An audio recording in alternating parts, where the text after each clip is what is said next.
My name's Donom Uinslоу. I'm basically a novelist. I've spent about 20 years now writing about the drug situation in Mexico and Latin America and all over the world. So for Ghost Recon, me and my writing partner, Shane Salerno, wrote the stories and the dialogue for the various characters.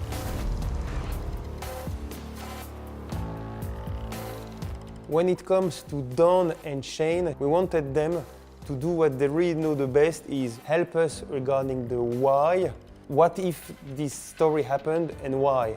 Their knowledge of the field, their knowledge of the cartel helped us bring this authenticity. You know, I never really wanted to write about this subject. You know, we're sitting here pretty close to the border. My family and I used to go down into Mexico for weekends, and in a little town where we used to go quite a bit, there were 19 people massacred. At that point, I knew nothing about the Mexican drug trade, the South American drug trade. I was just asking myself why and how could this happen? And that launched me a 20-year sort of odyssey trying to find the answers to those questions. He is really the specialist of this topic. We had some internal discussions, not just about, let's say, who's the most famous guy working on this, but also who could adapt to our work and be a good partner. And finally, our CEO, Yves Guillemot, had a look at the power of the dog that he loves a lot, so it helps to establish the relationship. Usually takes reading about 200 books to write one of them. This is just part of the library of research books, some of which I used actually on this game. I typically start with legal documents. I start with court records, FBI transcripts, CIA transcripts, police records, that kind of thing. Then I will go and read history books because I want a deep background. When I feel that I know enough that I can go out and ask people intelligent questions, that's when I'll go out and I talk with, boy, you name it, cops, drug traffickers, convicts, gangbangers, cartel people, whoever was willing to talk to me.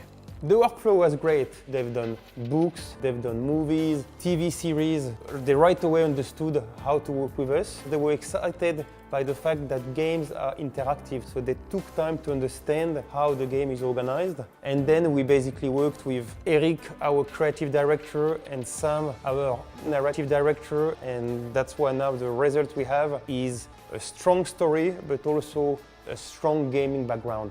A novel is basically static. The reader will pick it up and read it and put it down when he or she wants to. Film, you're always aware that it's more kinetic. Now you take us to a game like this, it's both. It's kinetic, but the person can pick it up or put it down. They can start choosing what happens. And so you're writing for a whole number of possibilities, which is interesting and exciting and fun. Specifically toward Ghost Recon, in my head, they started to take on real personalities. Because for me, they became real characters just the way they would when you're writing for a book and for a film. It's that exciting, it's that big, it has the big characters, the big story, the big issues that I'd love to see in film these days. It looks gorgeous. It's got the world right in the way that a film does. When I look at the footage, I go, wow, that's the real deal.